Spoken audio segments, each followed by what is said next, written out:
दोस्तों 19 दिसंबर 1058 ईस्वी में ईरान के शहर तोस के एक छोटे से कस्बा में इस्लाम के एक अजीमुशान बच्चे ने जन्म लिया, जिन्हें दुनिया हुज्जतुल इस्लाम इमाम गजाली के नाम से जानती है, जिन्होंने अरस्तु और सुकरात जैसे बड़े फिलोसोफर के फलसफे की बुनियाद को हिला डाला, जिनके नजरिए को न सिर्फ इस्लाम बल्कि ईसाई और यहूदियों ने भी अपने यूनिवर्सिटी में पढ़ाया है। विलियम मॉन्टगोमरी वाट जो एक स्कॉटिश ओरिएंटलिस्ट और एंग्लिकन पादरी थे, जो इमाम साहब के इल्म से मुतासिर होकर ये पहले गैर मुस्लिम है जो 1964 से 1979 तक यूनिवर्सिटी ऑफ एडिनबरा में अरबिक और इस्लामिक स्टडी के प्रोफेसर रहे। दोस्तों आज के इस वीडियो में हम उसी इस्लामिक हीरो हुज्जतुल इस्लाम इमाम गजाली रहमतुल्लाहि अलैह की किताब कीमियाई सआदत से ये जानेंगे कि क्यों कुछ लोग मेंटली तौर पर इंसान से जानवर की सतह पर जीने लगते हैं। उन्हें कोई मारे पीटे गुलाम बनाए कोई फर्क नहीं पड़ता, बस उन्हें खाने पीने और पेट भरने से मतलब रहता है। और दूसरी तरफ कुछ लोग क्यों इंसान से शैतान बन जाते हैं कि बस लोगों को मारना पीटना धोखा देना फसाद फैलाना ही इनकी जिंदगी का मकसद बन जाता है। और कैसे कुछ लोग फरिश्तों की बुलंदियों पर पहुंच जाते हैं कि इनका एवरी टाइम मनी और एनर्जी बस दूसरों को फायदा पहुंचाने में गुजरता रहता है। लेकिन इससे पहले हमें ये बात समझना होगा कि एक्चुअल में इन लोगों का प्रॉब्लम क्या है, ये क्यों बदतरीन माहौल से बाहर नहीं निकल पाते। आइए एक एग्जाम्पल से इस बात को समझते हैं। एक शख्स साइकिल पर सफर कर रहा था, अचानक उसका ब्रेक जाम हो गया। वो उतरकर किसी साइकिल बनाने वाले के पास गया। मुसाफिर का ख्याल था साइकिल के जिस जगह पर प्रॉब्लम क्रिएट हुआ है साइकिल बनाने वाले उसी जगह पर हाथ लगाकर उसको दुरुस्त कर देगा, मगर साइकिल बनाने वाले ने हथौड़ी ली और बिल्कुल दूसरे मुकाम पर ठोकना शुरू कर दिया। मुसाफिर अभी अपनी हैरत का इजहार भी नहीं कर पाया था कि मिस्त्री ने कहा बस ठीक है ले जाइए। यही मामला इंसानी जिंदगी का भी है। अक्सर ऐसा होता है कि आदमी बाहरी इमोशन को देखकर ये समझ लेता है कि प्रॉब्लम यही है, वो उसी जगह पर ठोक पीट शुरू कर देता है, मगर प्रॉब्लम सॉल्व नहीं होता। मसलन कौम के अंदर यूनिटी नहीं है, इसके साथ जुल्म हो रहा है, लोग आपस के इख्तलाफ में गैरों से मिल जाते हैं, इनकी कोई कलेक्टिव आवाज नहीं है वगैरह। इन हालात को देखकर किसी शख्स के अंदर कुछ करने का जज्बा उठता है और वो फौरन कलेक्टिव कनेक्शन के टर्म में सोचने लगता है। इसको काम ये नजर आता है कि कम्युनिटी के फर्द को जमा करके इमोशनल लेक्चर दी जाए और समाज में रेवोल्यूशन लाया जाए, मगर ये मसले का हल नहीं है। ये तो उस कम्युनिटी के हर फर्द के गैर जिम्मेदार होने का निशानी है। ऐसी हालत में आप इत्तेहाद का कॉन्फिडेंस करके लोगों के अंदर रिस्पॉन्सिबिलिटी पैदा नहीं कर सकते। पहले फर्द के अंदर जिम्मेदारी पैदा करें, तब जाकर कौम की सतह पर इत्तेहाद पैदा होगा। और किसी भी इंसान को रिस्पॉन्सिबल बनाने का इस्लामिक तरीका है उसे कुछ बड़ा हासिल करने के लिए मोटिवेट किया जाए। जैसे जर्मनी और जापान, यहाँ के लोग रिस्पॉन्सिबल मिलेंगे क्योंकि इनका टारगेट है बिजनेस फील्ड में दुनिया का नंबर 1 पोजीशन हासिल करना। हमारे मुल्क में भी हमारे गुजराती सिंधी और मारवाड़ी भाई आपको रिस्पॉन्सिबल मिलेंगे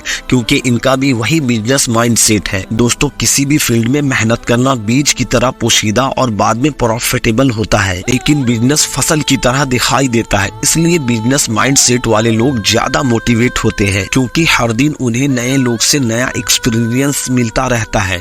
ये लोग ज्यादा रिस्क लेते हैं, इसलिए ज्यादा कॉन्फिडेंस और कलेक्टिव रहते हैं। अपने लाइफ का गोल सेट करके जिंदगी गुजारने वाले लोग ज्यादा रिस्पॉन्सिबल मिलेंगे क्योंकि ये खुद को पहचानते हैं और अपने मकसद को भी। इमाम साहब अपनी किताब कीमियाई सआदत में कहते हैं, ऐ बंदे सारी कायनात में तुझसे ज्यादा तेरे करीब और कोई चीज नहीं है, और जब तू इस कदर कुर्ब के बावजूद अपने आप को नहीं पहचान सकेगा तो और क्या चीज पहचानेगा। तू अपनी पहचान से ये पहचान मुराद ना ले जिस तरह तू खुद को पहचानता है, क्योंकि अपने आप को जानवर भी पहचानते हैं। जैसे तू अपने जिस्म के जाहिरी हिस्से का सर मुंह हाथ पैर वगैरह को पहचानता है और अपने बातिन का भी हाल इतना जानता है। जब भूख महसूस करता है तो खाना खा लेता है, जब गुस्सा होता है तो लड़ता है, जब तुझ पर सहवत गालिब आती है तो तू निकाह का इरादा करता है। इसमें तो सब जानवर तेरे साथ बराबर है। तुझे अपनी हकीकत ढूंढना चाहिए कि तू कौन है, कहाँ से आया है और कहाँ जाएगा,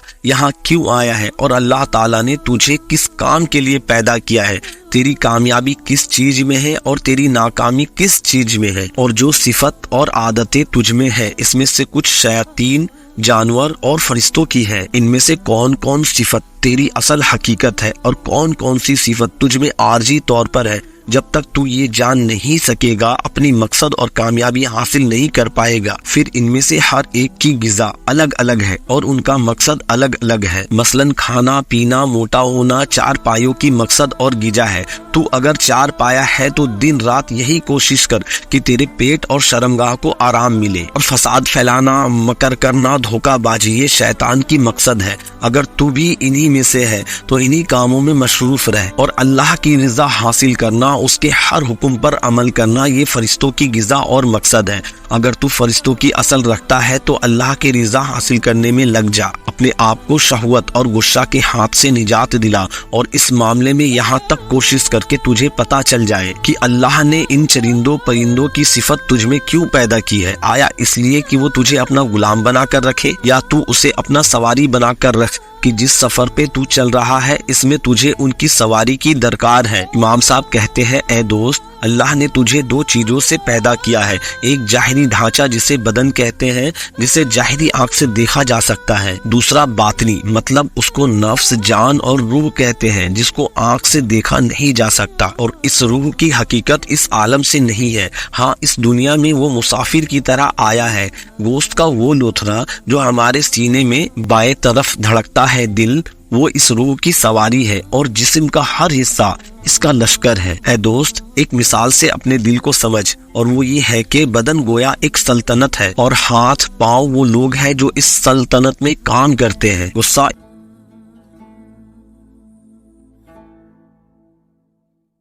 اس سلطنت کا تھانے دار، اور خواہش اس سلطنت کا خزانچی ہے۔ عقل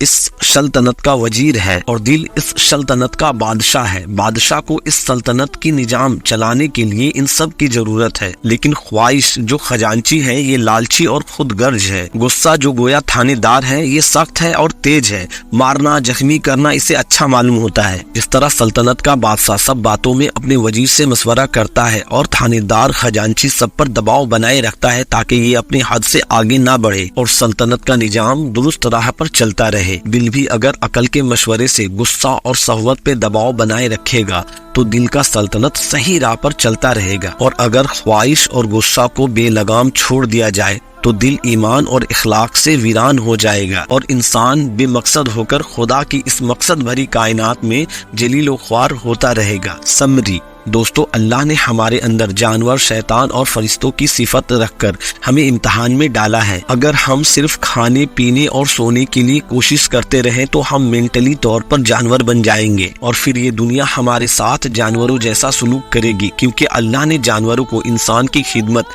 اور ان کی ضرورت پورا کرنے کے لیے پیدا کیا ہے۔ اگر خود کو ظلم اور مصیبت سے بچانا ہے تو انسانیت کو پریشانی کی دلدل سے نکال کر آسانی کی راہ پر چلانے کے لیے اپنی زندگی کا کوئی بڑا مقصد بنائیے، کیونکہ اللہ نے آپ کو صرف ایک کمزور جسم نہیں دیا بلکہ ایک سپر پاورفل روح کا مالک بھی بنایا ہے، اور اس پاورفل روح کو کسی ریسورس یا سپورٹ کی ضرورت نہیں، بس ایک مقصد کی ضرورت ہے۔